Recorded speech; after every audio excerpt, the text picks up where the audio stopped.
Hoje nós vamos falar também sobre aquecimento global, com um climatologista que fala que o aquecimento é conversa para boi dormir.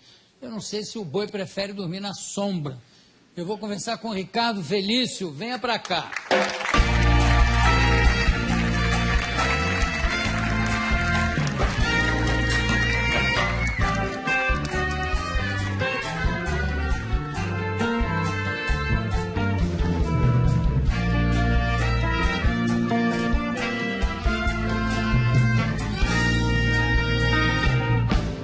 Bom, você é professor do Departamento de Geografia da USP.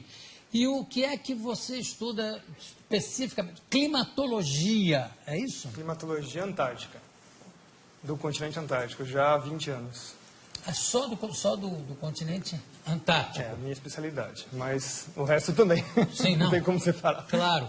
E você esteve na Antártida algumas vezes? 2 vezes já. O que você acha das teorias de que o aquecimento global está derretendo o gelo do continente? Começa que já nem é uma teoria, é só uma hipótese. Então ela não carece de prova científica. Então, é isso que é o pior. Você tá... Não carece de prova? Não tem prova científica do aquecimento global. São 26 anos, na verdade são 3.000 anos que essa história já existe. Nossos pesquisadores da equipe da Climagel já foram buscando essa informação. Já se discutiu isso nas ágoras das póleis gregas. Se cortasse árvore ia mudar o clima do planeta. Na Grécia Antiga já se discutiu? No Senado Romano se faria ou não os aquedutos porque ia mudar o clima. E por aí foi. Até hoje nós estamos com essa historinha, a mesma coisa. O clima vai mudar, o homem mexe no planeta, não sei o quê, e não mexe nada. Mas é engraçado, tem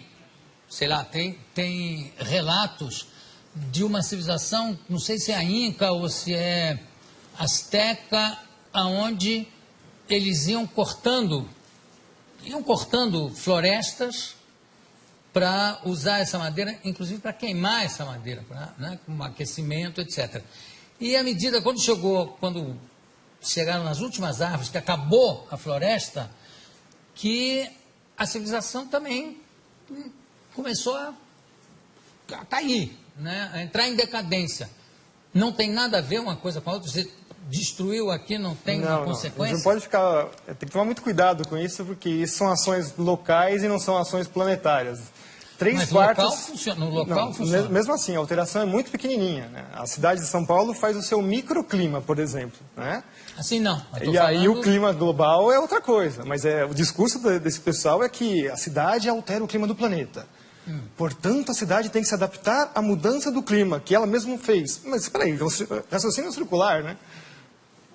Agora, como é que é? Quer dizer que o gelo não está derretendo lá? Não, o gelo derrete e congela de novo. Tem os seus ciclos, Isso já é muito conhecido desde o final da Segunda Guerra Mundial.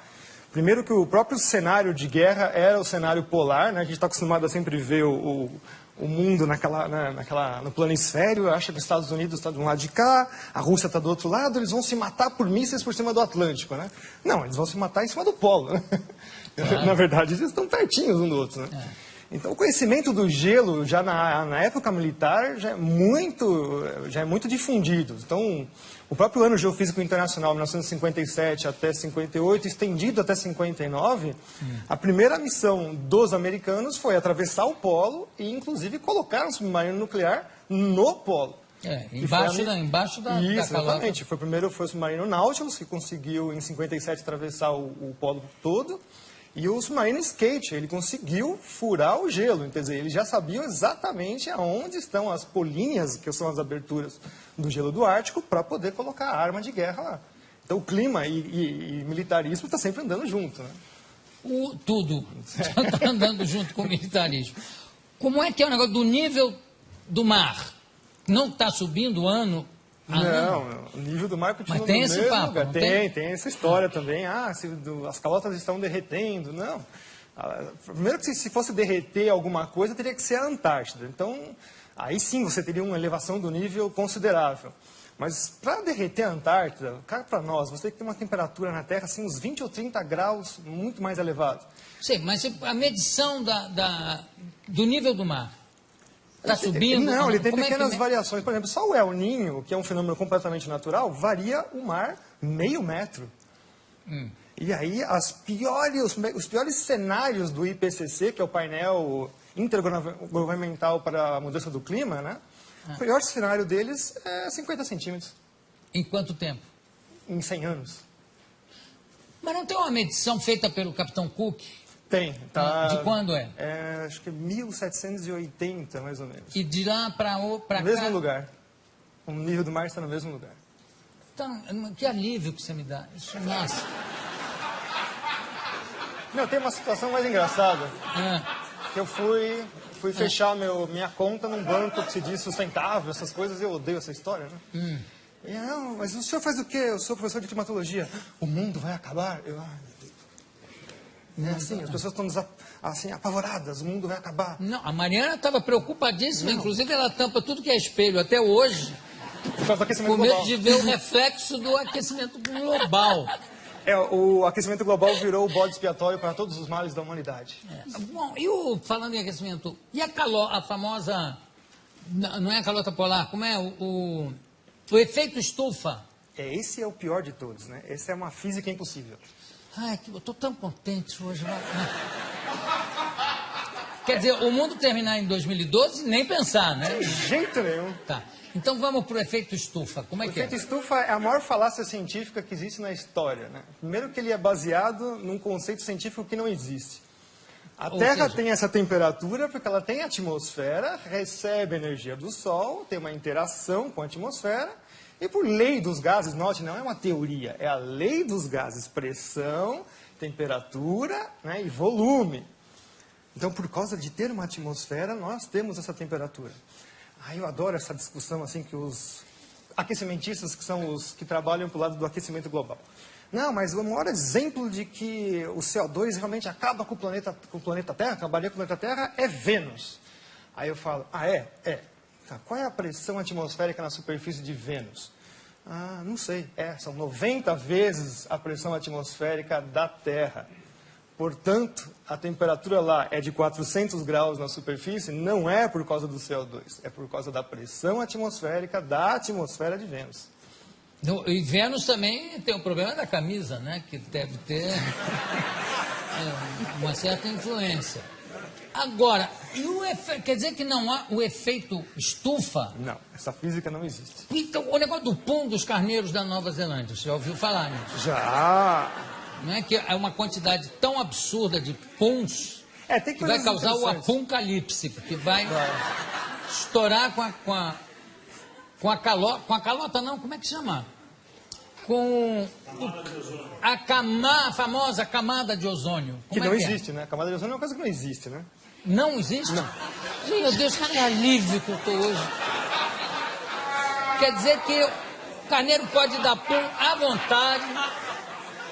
Eu sei que tem fazendeiros ensinando o carneiro a se segurar.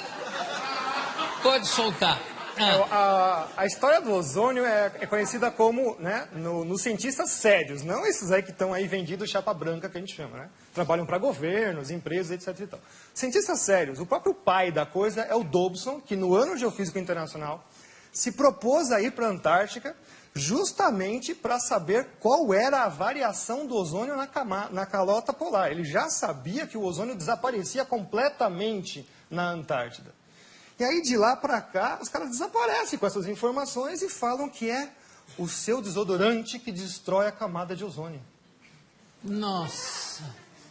Nunca mais eu pego um sujeito fedendo, que eu brigar com ele, vai botar um desodorante, Aí, quando canalha. você vai ver o que acontece, é a quebra das patentes dos CFCs, os gases refrigerantes. Então, em 87, começam a terminar as patentes, elas começam a se tornar públicas, você não precisa mais pagar royalties para elas. Então, a indústria toda que detém essas patentes lança um substituto chamado HCFC, que é um organofluorclorado como qualquer outro, mas custa, né, o CFC passa a custar $1,38 o quilo, o outro passa para $38 o quilo. Mas a grande vantagem é que ele não funciona em nenhuma das geladeiras anteriores, ar-condicionado e tudo mais. Então, é extremamente sustentável. Você tem que vender, jogar tudo fora e comprar tudo novo. Hoje, as patentes vencem em 25 anos. Então, o discurso agora é que os HCFCs, milagrosamente, descobriram que ele também faz mal para a camada de ozônio e aquecimento global. Que alívio que a gente sente, né? Não, mas o melhor é o preço, que vai ser o substituto. Que as empresas agora falaram que vão garantir que não vai dar mais problema. Né? $128 o quilo. E também não vão funcionar nos outros equipamentos. Isso tem sempre essa jogada, né? Se vocês perceberem agora, mas não é só trocar o gazinho do refrigerante. Parques industriais inteiros têm que ser trocados, porque existem os sistemas de refrigeração central, caldeiras e tudo mais. Se vocês perceberem agora, todos os produtos estão passando a butano de novo. Os CFCs, quando eles vieram no final dos anos 40, 50, eles vieram justamente para resolver o problema de explosões em fábricas, porque é um gás totalmente inerte, não tem nenhum problema com ele. Então, hoje nós estamos voltando para trás, né? Começo de século XX de novo, por uma mentira que é que esse gazinho destrói a camada de ozônio. Qual é o gás que destrói a camada de ozônio? A hipótese, é uma hipótese de novo antrópica, que nunca foi provada, é que os CFCs, os gases organofluorocorados, conseguem destruir a camada de ozônio. O butano não. O butano está isento disso. Ele fica lá, por enquanto, né? Até alguém arrumar um problema com ele. Tem uma coisa que me chama muita atenção, Ricardo, é que sempre que você vê o anúncio de um fenômeno astronômico, a queda de um meteoro, ou um fenômeno geográfico e físico, sempre é assim, a temperatura chegou a não sei quantos graus, que não acontecia desde 1920. A nevasca que aconteceu esse ano não se via desde 1887. Quer dizer que sempre anteriormente, teve alguma coisa pior? Sim, nossa, muito pior. Pois é, então por que essa coisa catastrófica, né, de achar que a próxima será a pior? Se nunca acontece isso. Os registros paleoclimáticos mostram coisas assim muito piores, tipo o nível do mar subir 50 metros em 100 anos, a temperatura subir em 50 anos 8 graus, e o pessoal está falando que vai subir meio grau em 100. Que isso? É piada isso? Isso é uma piada. Olha, tem gente já querendo fazer pergunta ali na plateia, não é? Pode fazer, faça. Você disse que esse negócio do aquecimento global não tem nada a ver e tal. E, assim, o meu pai, muitas pessoas mais velhas que eu conheço, dizem que São Paulo na década de 60, 70, era tipo, conhecido como a terra da garoa, que era muito frio. E hoje, agora, você pega a época do verão, tá um baita calor, um calor insuportável. O que você pode explicar sobre isso? Isso daí é o efeito do clima no local, né? Então, isso não é um efeito global. O caso da garoa, por exemplo, nós tivemos um trabalho científico feito agora em 2009, 2010, mostrando que nos últimos 3 anos ela voltou com a mesma intensidade dos anos 30, 40. Então, na verdade, também a garoa é um fenômeno cíclico. O que carece hoje em dia muito é a observação. Nós temos pouca observação realmente dos fenômenos climáticos dentro da cidade. A gente até fala que é o clima citadino, na verdade, né? Em geral, nós temos também pouca observação. A partir dos anos 90, fechou-se estações meteorológicas no mundo inteiro. O próprio presidente Collor de Mello fechou diversas estações meteorológicas aqui no Brasil também.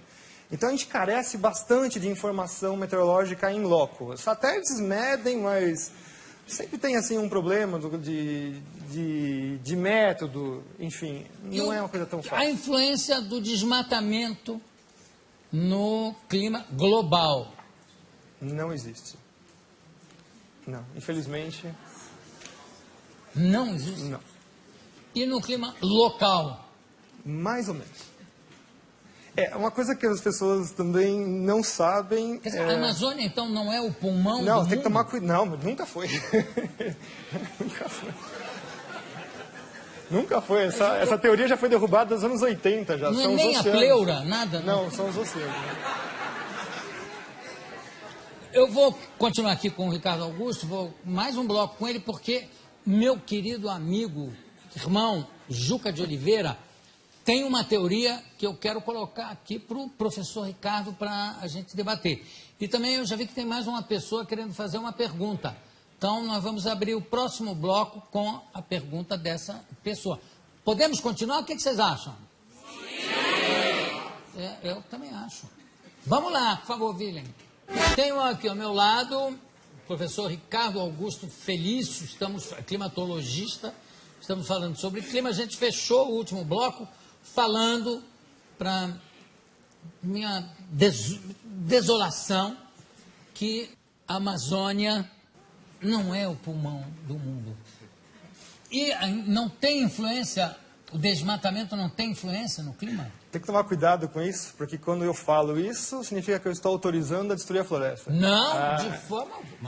Mas a gente tem que tomar cuidado, porque o aporte do ambientalismo é esse contra as pessoas que falam, negam a hipótese do aquecimento global. Né? Então, você mistura tudo dentro de um saco de gatos. Você fala, tá vendo? Esse cara está autorizando a gente destruir a floresta. Não, a Amazônia está lá, não é para ser destruída. Aliás, eu acho que nem é possível destruir a Amazônia, porque grande parte dela está plantada embaixo, quer dizer, é embaixo d'água, você para chegar na raiz seria, né? São 6.000 quilômetros desse novo aquífero que descobriram embaixo da Amazônia. Ganha do aquífero Guarani. Recentemente descoberto. Eu não faço ideia do que seja 6.000 quilômetros. Deve ser importantíssimo. Vai ter 6.000 quilômetros? Haja aquífero aí. E o negócio da floresta, como é que é a floresta da chuva? Como é que é? Na verdade, assim, a gente tem que entender que quem manda no planeta são os oceanos. Aí, por acaso, existem continentes. São 3/4 da superfície do planeta com água. Então, a maior parte da troca de massa e energia com a atmosfera é feita com os oceanos. Então, de vez em quando, eles ficam com pena, coitadinho dos continentes, né? Aquela coisinha de nada, joga um pouquinho de água para eles. E se jogar um pouquinho de água para eles, já faz todos os desastres que a gente imagina. Bom, a principal entrada de água para os continentes vem na parte tropical, que são os ventos alísios. Todo mundo já ouviu falar, estudou na escola um monte de vezes isso daí. O próprio Kippen, que é uma das primeiras pessoas que estudou climatologia lá no século XVIII, XIX, né, começando esses estudos, ele falou assim, mas como é que eu vou estudar o clima, que a atmosfera é uma coisa que é invisível, altamente dinâmica e não dá para fazer nada? Bom, ele conseguiu verificar que a vegetação respondia ao clima. Então ele viu assim, olha, gozado, né? Nessa parte toda do planeta, salvo algumas exceções regionais, você tem florestas extremamente virtuosas, imensas, e é justamente onde chove bastante, onde você tem as principais células de trovoadas, né? Os relâmpagos fixam nitrogênio na chuva e, portanto, jogam isso na superfície. Então tem toda uma simbiose aí entre os fenômenos da atmosfera. Então as florestas, o nome técnico da floresta em inglês, por exemplo, eles chamam rainforest, né? Então, florestas de chuva. A floresta está lá porque chove, não chove porque tem floresta, vocês entenderam? Então, quer dizer que se você cortasse, vamos supor, vamos fazer assim um cenário hipotético, já que eles adoram fazer cenários, vamos fazer também. Vamos supor que você tira toda a Amazônia de lá, tira tudo lá, 20 anos depois está tudo de novo nascendo. Tudo de novo nascendo. Mas leva 20 anos. 20 anos. Que não é nada na história do planeta. Não.